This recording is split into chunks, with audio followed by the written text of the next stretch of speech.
You're listening to today's inspirational message on the Proverbs with Kurt Bjorklund.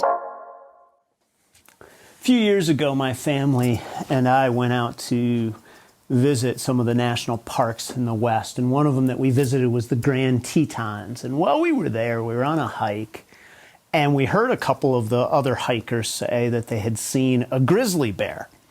Now, grizzly bears are obviously not the bears you want to encounter, not that you want to encounter any bear, but a black bear is different than a grizzly bear. And as we were hiking, we shortly thereafter came to a fork in the path where you could go around a lake one direction or the other direction. And the shortest distance to where we wanted to go was the way where the other hikers had said the grizzly bear was. And so we had literally a moment to make a choice. Do we walk around the lake the long way and do that, or do we continue to go the path that we were on? We decided to continue on the path that we were on because there were plenty of hikers, and we didn't see the bear. But then a little later, as we had walked out, all of a sudden we turned back and we could see this grizzly bear, and we had a spotting, and it, to be honest, freaked me out a little because we probably had walked within a short distance of it. Now, I tell you that story because on that day, it was not a matter of life and death, but it could have been. And what we find at the end of Proverbs 8 is that finding wisdom leads to life, but the one who fails to find wisdom injures himself, and all who hate me, it says, love death. And so what this is a contrast of two ways, a way of life and a way of death. Wisdom leads to life. Lack of wisdom leads to death.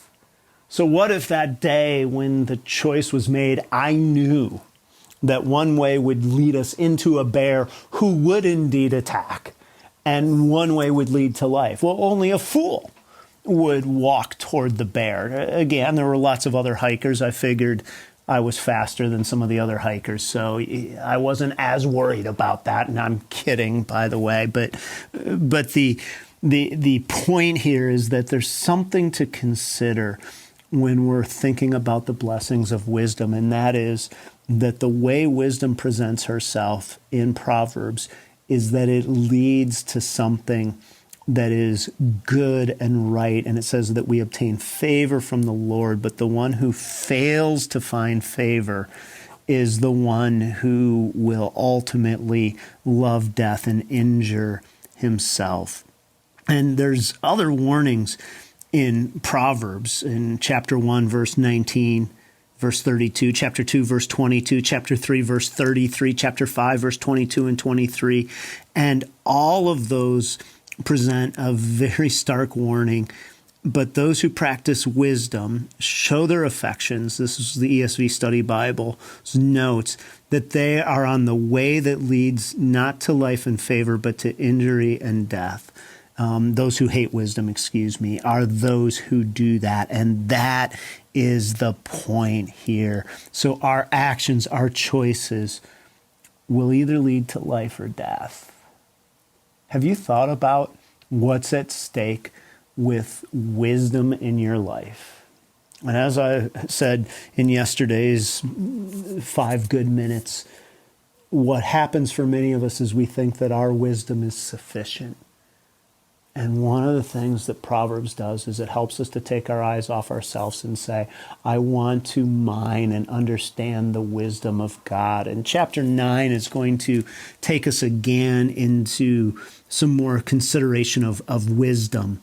But then beginning in chapter 10, we turn into pithy, short, proverbial statements that when understood and applied, lead to life, not to death. Now, I do want to be clear about one thing here, and that is that keeping Proverbs, when it says leads to life, doesn't mean salvation, and death doesn't mean eternal death, but what it's talking about here is a quality of life, favor from God, good things in our lives, and not understanding and following God. Our salvation, our eternity is determined by coming to Jesus and admitting our need and trusting in Jesus as our Savior.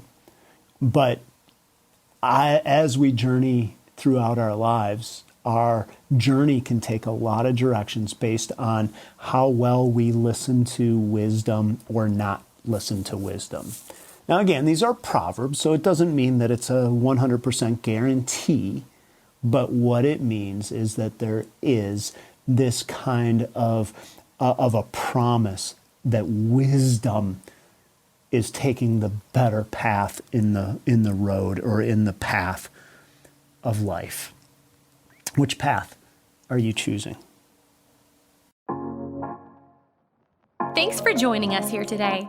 There's a lot of great content to explore on Orchard Hill Plus and on the Orchard Hill main feed from the weekend. Have a great day.